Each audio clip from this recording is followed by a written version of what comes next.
आज क्लाइंट की फरमाइश पे मैंने ये वाला नेक लाइन बनाया। बिस्मिल्लाहिर्रहमानिर्रहीम, अस्सलाम वालेकुम गाइस। जी तो गाइस कैसे हैं आप सब। तो ये है मेरी क्लाइंट का ड्रेस और उन्होंने मुझे फरमाइश की थी कि जो नेक लाइन मॉडल ने पहना हुआ है ना जिस तरह का, तो आपने सेम एज़ इट इज़ ही बनाना है। अच्छा, जो मेरी क्लाइंट हैं वो थोड़ी एजिड हैं, तो मैंने उनके हिसाब से बनाना है। तो इस वजह से ये देखिए, इसके साथ मैंने ये वाली लेस जो है मतलब पसंद की थी, चूज़ की थी। फिर मैं ये वाली लेस परचेज़ करके ले आई थी घर। साथ में हमें जो ये रेप कपड़ा है मेरे पास, इसके हम बनाएंगे जी। तो गाइस यहाँ चल रही थी आंधी, तो इसका शोर आ रहा होगा आपको, मैं वॉइस ओवर कर रही थी।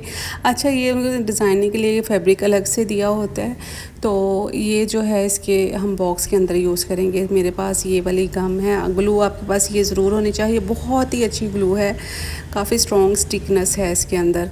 अच्छा गाइस, मेरे पास जो था प्रेस बुकरम ख़त्म हो गया था, तो मैंने ये पीसेस को जॉइंट करके इनसे नेक लाइन बनाना था, क्योंकि शॉप यहाँ से बहुत ज़्यादा दूर थी और मैं अगर चली जाती के लेने के लिए तो फिर मेरा बहुत ज़्यादा टाइम वेस्ट हो जाता। अच्छा, ब्लैक कपड़ा लिया है, वो भी लूप्स बनाने के लिए लिया है। तो गले की मेजरमेंट्स ले लेंगे पहले ना। 7.5 इंच मतलब वो पहनती हैं विड्थ, और 7.5 इंच ही उनकी डीपनेस होती है नेक लाइन की। तो ये जो बॉक्स है ना, ये हमने इसमें एक्स्ट्रा कट करना है, क्योंकि neck line as it is था 7.5 इंच ही चौड़ाई थी, 7.5 इंच ही उसकी गहराई थी। तो अब हमने इसके अंदर सिर्फ हमने बॉक्स को कट करना है, और जो नेक लाइन है इसको थोड़ा बैलेंस करेंगे, क्योंकि ये थोड़ा सा ना अनइवन हो रहा था। तो गाइस मैंने 2.5 मतलब इंच का ना, इसकी जो बॉक्स है ना, इसकी चौड़ाई और लंबाई 2.5 इंच की है, मतलब 2.5 इंच बाय 2.5 इंच। अब समझ गए ना, 2.5 एंड 2.5 इस तरह से हमने एक स्क्वायर बॉक्स कट कर लेना है। और ऐसे ही हमने ना फिर इसकी आउटलाइन जो है वो ड्रॉ कर लेनी है, और पहले जो एक्स्ट्रा मतलब बुकरम है उसको कट कर लेंगे। उसके बाद हमने मार्किंग के ऊपर से कटिंग करनी है। तो यहाँ से जो अनइवन नेक लाइन था उसको पहले मैं बैलेंस कर रही थी, और उसके बाद फिर मैं अपना जो प्रॉपर नेक लाइन है उसको कट करूँगी। तो बड़ी दिनों के बाद मैं स्टिचिंग ट्यूटोरियल लेके आई हूँ, क्योंकि आप लोगों को ना मेरी स्टिचिंग ज़्यादा पसंद है, तो व्लॉग्स बिल्कुल भी लाइक नहीं करते, बहुत कम व्यूज़ आते हैं उसके ऊपर मेरे। तो मैं सोचा चलें आप लोग जो लाइक करेंगे तो मैं वही करती हूँ काम ना। तो यहाँ पे गाइस फिर मेरा नेक लाइन जो है कटिंग हो गया था, और अब हमने इसको फैब्रिक के ऊपर पेस्ट करना है, और इसको मैंने इस तरह जिसके एजेस थे उनको भी फोल्ड कर लिया था। अच्छा, तो अब आपने ना कोई भी चौक ले लेना है, इस तरह आपने एक लाइन ज़रूर ड्रॉ करनी है प्रेस बुकरम के साथ साथ। इस तरह से आपको एक गाइडलाइन मिल जाएगी, आपको आइडिया हो जाएगा कि हमने अपने लूप्स जो हैं यहीं पे अटैच करने हैं। ये बनके बेहद खूबसूरत लग रहा था, थोड़ा देखने में ट्रिकी लगता है। अच्छा, यहाँ पे आपको मैं बताऊँगी डोरी बनाने का तरीका। यहाँ पे मैंने क्या किया, डबल थ्रेड जो है उसको मैंने निडल में डाल लिया है, और आपने इसको नॉट नहीं लगाने, क्योंकि ये डबल है। तो ये देखिए, इस तरह से आपने इसको थ्रेड को निडल के अंदर डालना है, और बाद में आपने एक रेप पट्टी जो है कट कर लेनी है। तकरीबन ये मैंने फ़ोल्ड करने के बाद ना मेरे पास ये 1/2 इंच पट्टी आ गई थी। वैसे 1 इंच लेनी है आपने रेप पट्टी, और फ़ोल्ड करने के बाद 1/2 इंच रह जाएगी। और इस तरीके से पहले आपने इसकी नोक बनानी है, और इसके बाद आपने ऐसे स्ट्रेट कट कर लेना है। देखिए मैं फ़ोल्ड करके कटिंग कर रही हूँ, मैंने ऑलरेडी स्ट्रिप को फ़ोल्ड कर रखा है और फिर मैं कट कर रही हूँ। तो देखिए गाइस, ऐसे आपके पास नोक आ जानी चाहिए। अब देखिए आपने नीडल इंसर्ट करनी है, उसके जो थ्रेड के मैंने फ़ोल्ड किया उसके अंदर से आपने नीडल को निकालना है धागे के अंदर से, और इस तरह आपने फिर इसकी नोक फ़ोल्ड करके और थ्रेड को बिल्कुल इस कपड़े के अंदर रखना है, इस पट्टी के अंदर। और आपने ना थोड़े से इसको ऊपर से आपने खुला रखना है पहले। तो ये देखिए मैंने थोड़ा खुला रखा है ऊपर से, उसके बाद आपने बिल्कुल साथ साथ सिलाई लगानी है, जितनी कि आपने गोल मोटी डोरी बनानी है। कम मोटी बनानी है तो कम मतलब मार्जिन रखिएगा, ज़्यादा थोड़ी मोटी बनानी है तो थोड़ा ज़्यादा। तो ये डोरी पलटाने का बड़ा ही आसान तरीका है। और अच्छा आप ना कोशिश किया करें कि आप बहुत ज़्यादा लंबी डोरी बनाने के चक्कर में मत पड़ा करें। उससे क्या होता है कि आप ख़ुद उलझ जाएंगी, वो आपसे पलटेगी नहीं, सीधी नहीं होगी, तो आपको बहुत ज़्यादा मसला होगा। तो इससे बेहतर है कि आप छोटी छोटी डोरियाँ बनाएं और अपना जो नेक लाइन है उसको रेडी करें। कहीं भी अटैच करनी है तो छोटी छोटी बना लें, इस तरह आपको आसानी होगी इसको पलटने में भी। तो यहाँ पे मैं इसको फिर पलट रही थी, बड़ी इजीली ये मतलब ये टर्न हो गई थी। बस ये थोड़ा सा ना पेशेंस का काम है, अगर आप पेशेंस से नहीं करेंगी तो धागा भी टूट सकता है।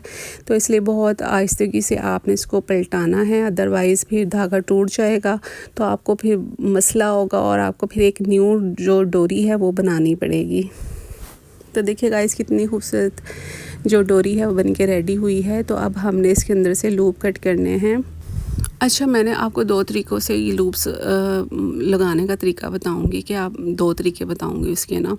पहले तो मैंने देखिए इसको साथ साथ में लगाती गई थी, स्टिच करती गई थी, फिर एक दूसरा गम के साथ मैं आपको अटैच करने का तरीका बताऊंगी, क्योंकि बाज़ लोगों को नहीं समझ आती कि किस तरह से बनाएं, उनसे ऊपर नीचे हो जाएंगे, अनइवन हो जाएगा, तो वो फिर नेकलाइन जो है खूबसूरत नहीं लगेगा। तो ये देखिए मैंने ना ब्लैक वाले जो लूप्स हैं ये थोड़े बड़े लेने हैं आपने, क्योंकि ये आउटसाइड पे आएंगे। तो जब आउटसाइड पे राउंड बनेगा वो बड़ा बनेगा। जो अंदर वाला लूप होगा ना वो हमने 2.5 इंच का लेना है। ये देखिए, क्योंकि ये अंदर की तरफ होगा तो ये कम जगह लेगा मतलब, और जो ब्लैक वाला है आउटसाइड पे होगा वो ज़्यादा लेगा। तो इस वजह से ना आपने इस चीज़ का ख्याल रखना है।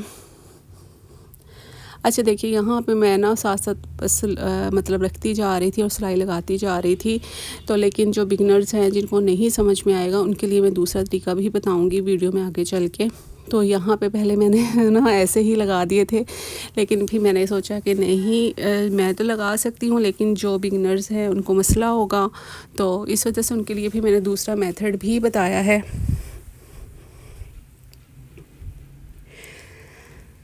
तो यहाँ पे गाइस यहाँ पे सारे मैंने लूप्स लगा लिए थे। डिस्टेंस आपने मेंटेन रखना है कि आपने 1/2 इंच से ज़्यादा बाहर लूप्स नहीं निकालने, ये बहुत बुरे लगेंगे। और सर्कल राउंड का मतलब ख्याल रखना है, बहुत ज़्यादा चौड़े चौड़े मत राउंड मत बनाइएगा, तो इस चीज़ का भी ख्याल रखिएगा आप ना। ये देखिए, और बिल्कुल इवन आपने एक जैसे बनाने हैं, सारे लूप्स एक जैसे लगाने हैं। अच्छा, अब आपने मैं दूसरा तरीका बता रही हूँ कि आपने इस तरीके से ग्लू लगा लेनी है पूरी लाइन के साथ साथ, नेक लाइन के साथ साथ, और फिर इस तरह डिस्टेंस मेंटेन रखते हुए आपने सारे लूप्स की सेटिंग करनी है। और ये बहुत जल्दी स्टिकी हो जाते हैं, इस पर आयरन करने की भी आपको ज़रूरत नहीं पड़ेगी, हाथ से ही प्रेस करेंगी तो ये स्टिक हो जाएंगे लूप्स ना। और इसका जो अंदर वाली गुलाई का डिस्टेंस है इसको मेंटेन रखना है आपने। एक जैसे लगाएंगी ना तो ये खूबसूरत लगेंगे, अदरवाइज़ फिर ऊपर नीचे आगे पीछे हो जाएंगे तो फिर नहीं, मतलब इनकी खूबसूरती नहीं आएगी। तो देखिएगा, सिर्फ ये आपको बताने के लिए मैं दूसरा तरीका जो है आपके साथ शेयर कर रही हूँ, अदरवाइज़ तो मैं जल्दी जल्दी नेकलाइन बना लेती। तो खैर थोड़ा सा हर चीज़ में टाइम लगता है, हर चीज़ को अगर आपसे एक बार नहीं बन रहा, इस गम से ये होगा कि ना अगर आपका डिस्टेंस मेंटेन नहीं है तो आप उसको दोबारा से उतार के रिमूव करके फिर से सेट करके लगा सकती हैं। अगर आपने पहले ही सिलाई लगा दी तो वो बार बार आपको सिलाई खोलनी पड़ेगी, तो उससे आपके जो नेक लाइन की शेप है, वह लुक है, वो ख़राब हो जाएगी और आपको भी बार बार मेहनत करनी पड़ेगी।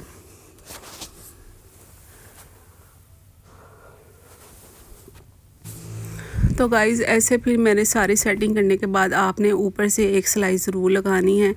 इससे क्या होगा, जब आप नेकलाइन के साथ मतलब नेकलाइन को शर्ट के साथ अटैच करेंगी फिर वो आगे पीछे नहीं होंगे, हिलेंगे नहीं अपनी जगह से।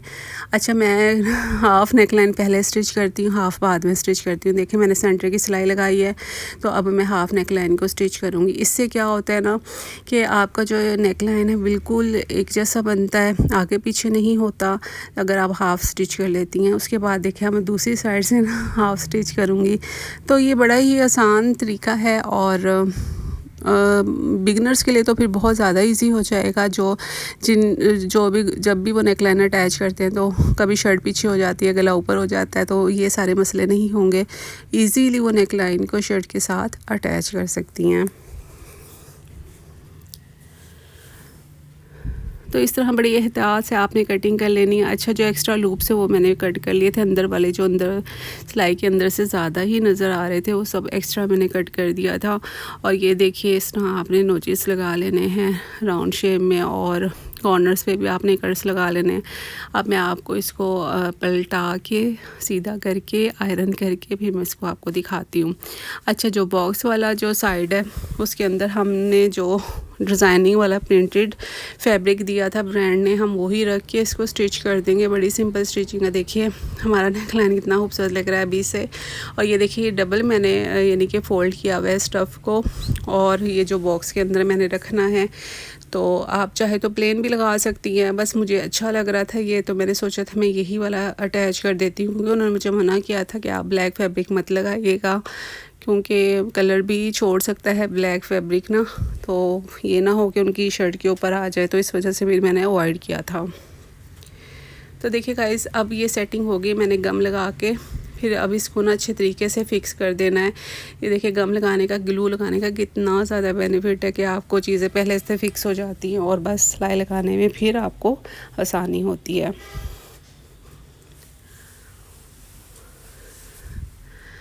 बस इस तरह से हम अपने किनारे की जो नेक लाइन के ऊपर किनारे की सिलाई लगाएंगे, बहुत ज़्यादा एहतियात के साथ, क्योंकि ये जो सिलाई होती है ना ये बहुत फिनिशिंग के साथ लगानी चाहिए। अदरवाइज़ आपकी नेक लाइन की लुक फिर अजीब लगती है, तो अच्छी नहीं लगती अगर आपकी सिलाई अनइवन होगी तो गाइज़ ये देखिए, तो उनके लिहाज से बिल्कुल परफेक्ट नेक लाइन था, क्योंकि वो थोड़ी एजिड हैं। अच्छा, जो अगर टीनेज गर्ल्स ने बनाना है तो साथ साथ भी बिल्कुल लगा सकती हैं, तो मैंने बस थोड़ा सा डिस्टेंस रखा है इसके अंदर। और ये देखिए कितनी फिनिशिंग के साथ हमारा नेक लाइन बन के जो है रेडी हुआ है। अपना बहुत सारा ख्याल रखिएगा, मुझे दुआ